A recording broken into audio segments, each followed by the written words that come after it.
বাংলাদেশের ক্রিকেটারদেরকে নিয়ে, এবং যেই ক্রিকেটাররা এই মুহূর্তে অনেক বেশি আলোচনায় আইপিএল এবং পিএসএল কে কেন্দ্র করে। আপনারা অনেকেই কনফিউজ যে আসলে আইপিএল এ মুস্তাফিজুর রহমান খেলতে পারবেন কি পারবেন না।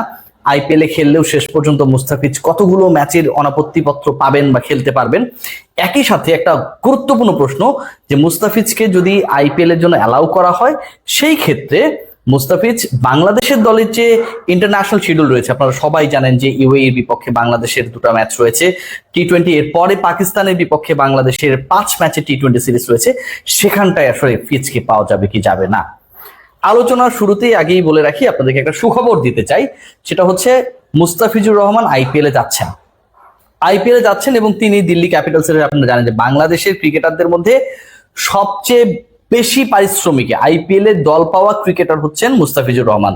দিল্লি ক্যাপিটালস তাকে পিক করেছে ফর দ্য 3rd সিজন। এর আগে তিনি 2021 এবং 22 সালে খেলেছিলেন। তো আলোচনা যে জায়গাটায়, সেই জায়গাটায় আসলে 18 তারিখের যে ম্যাচটা রয়েছে, যেই ম্যাচটায় দিল্লি খেলবে গুজরাট টাইটান্সের বিপক্ষে, এরপরে মুম্বাইয়ের বিপক্ষে ম্যাচ রয়েছে 21 তারিখ, 24 তারিখে পাঞ্জাব কিংসের বিপক্ষে ম্যাচ রয়েছে। যেই ম্যাচটা নিয়ে সবচেয়ে বেশি আলোচনা, গুজরাট টাইটান্সের বিপক্ষে 18 তারিখের ম্যাচ। 18 তারিখের ম্যাচে বাংলাদেশের হয়ে যদি মুস্তাফিজ ইউএই এর বিপক্ষে 2 ম্যাচের টি-20 সিরিজে খেলেন 17 এবং 19 তারিখে, 18 তারিখের ম্যাচে তাহলে তিনি খেলবেন কি করে? আইপিএল এ আবার যাচ্ছেন মুস্তাফিজ, সেই গ্যারান্টিও আমি আপনাদের দিচ্ছি যে আইপিএল এ তিনি যাচ্ছেন। অবশেষে আইপিএল একজন বাংলাদেশিকে পেতে যাচ্ছে। সো ওই হিসাবটা বাংলাদেশ ক্রিকেট বোর্ড এমন ভাবে করেছে যে ডিসিশনটা এখন পর্যন্ত ফর্মাল হয়নি, যে কোনো সময় ফর্মাল হয়ে যাবে, যে জাতীয় দলের হয়ে যে শিডিউলটা রয়েছে 17 এবং 19 তারিখে ইউএই এর হয়ে বাংলাদেশের 2টা ম্যাচ খেলার কথা, সেই পার্টিকুলার 2 ম্যাচে মুস্তাফিজুর রহমান অংশগ্রহণ করবেন।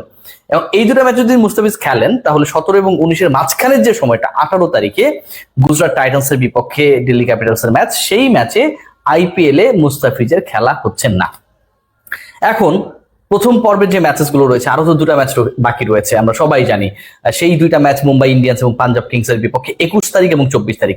21 এবং 24 তারিখে কি বাংলাদেশ জাতীয় দলে কোনো খেলা রয়েছে, কোনো ফিক্সচার রয়েছে? Definitely not.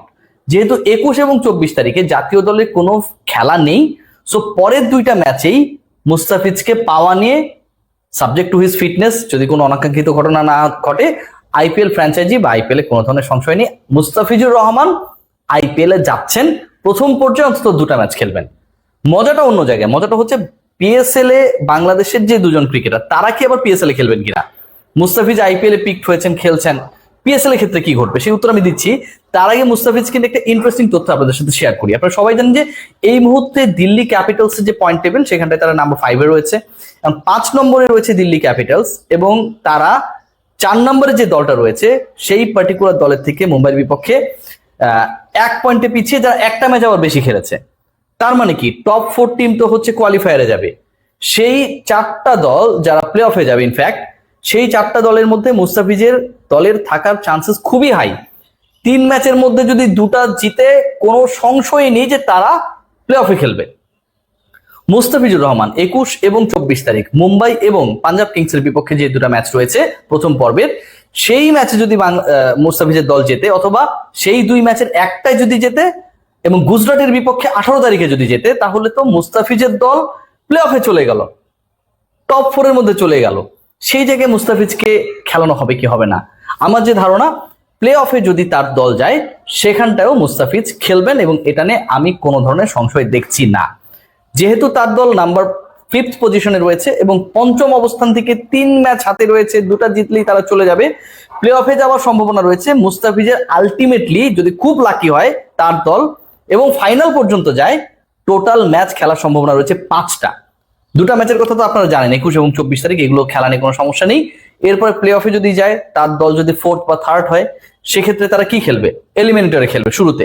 তার মানে আরো একটা ম্যাচ বেড়ে গেল। এলিমিনেটরে জয় পেলে কোয়ালিফায়ার 2 তে খেলবে, আরো একটা ম্যাচ বেড়ে গেল।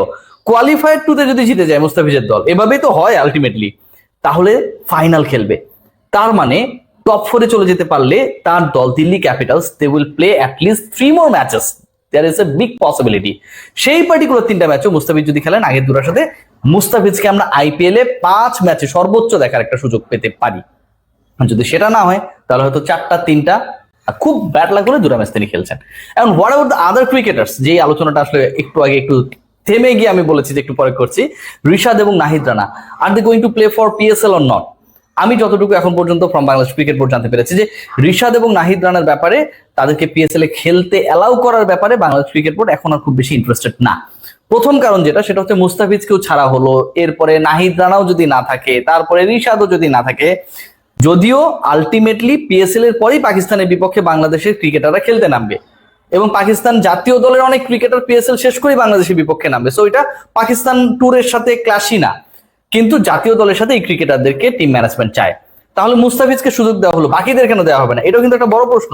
সেই প্রশ্নের উত্তর রয়েছে, সেই প্রশ্নের উত্তরটা হচ্ছে যখন মুস্তাফিজ আইপিএল এ পিকড হয় নাই, বাংলাদেশ ক্রিকেট বোর্ড যেভাবে চিন্তা করছে আমার লজিক্যাল মনে হয়েছে, যখন পর্যন্ত মুস্তাফিজ আইপিএল এ পিকড হয়নি, the same time Rishad, Nahid Rana তারা পিএসএল এ পিকড হয়েছিল, তারা তো পিএসএল এর ম্যাচেস খেলার সুযোগ পেয়েছিল, BCB allowed them to play for PSL. তার মানে কি, তারা হচ্ছে পিএসএল খেলেছে, একটা পর্যায়ে এসে হয়তো তাদেরকে অফ করে দেওয়ার পরিকল্পনা করা হচ্ছে, কিন্তু মুস্তাফিজ তো যখন তারা পিএসএল খেলেছে অ্যাট এ টাইম আইপিএল এ পিকড হয়নি, খেলাও নাই, সো মুস্তাফিজকে একটা সুযোগ দেয়া অবশ্যই fair. So from that particular connection Mustafiz is getting advantage as he was not the part of IPL earlier. So সবকিছু মিলিয়ে যে সিচুয়েশনটা দাঁড়িয়েছে আমার কাছে মনে হয় it's going to be a very exciting IPL, but PSL নিয়েও এক্সাইটমেন্টটা থাকবে। বাংলাদেশের এমন একজন ক্রিকেটার যিনি পিএসএল এ এবার অংশ হতে যাচ্ছেন লাহোর কালান্দার্সের হয়ে, এবং তিনি যেভাবে খেলবেন, যে প্রক্রিয়ায় তিনি নিজেকে আসলে এভেলেবেল করলেন, একটা সময় যার ক্যারিয়ারটা কি শেষ মনে করা হচ্ছিল সেই সাকিব আল হাসান, তিনি যখন খেলবেন একটা পার্টিকুলার টুর্নামেন্টে, সেই টুর্নামেন্টের নাম যাই হোক না কেন, আমার কাছে মনে হয় যে সেটা নিয়ে আকর্ষণের কোনো ঘাটতি থাকবে না বাংলাদেশের ক্রিকেট ফ্যানদের। তার মানে দাঁড়াচ্ছে যা, পিএসএল এ নাহিদ রানা, রিশাদরা যদি ফাইনালি নাও খেলেন, বাংলাদেশ ক্রিকেট বোর্ড যদি আরব আমিরাত সিরিজের পরে তাদেরকে অ্যালাউ নাও করে, সাকিব আল হাসানের এভেলেবিলিটি আমার কাছে মনে হয় সকল গ্যাপ, সকল দুঃখ, কষ্ট, বেদনা সবকিছু কমিয়ে দিবে।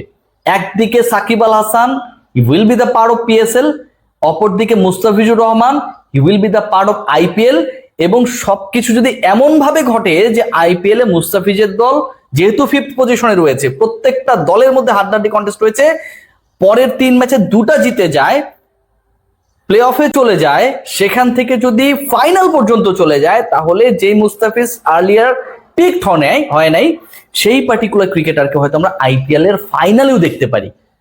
সিরিয়াসলি অনেক কিছুই ঘটার অপেক্ষা, আমি অনেক কিছু আলোচনা করি, আপনারা সমালোচনা করেন, স্বপ্ন দেখতে বাধা নেই।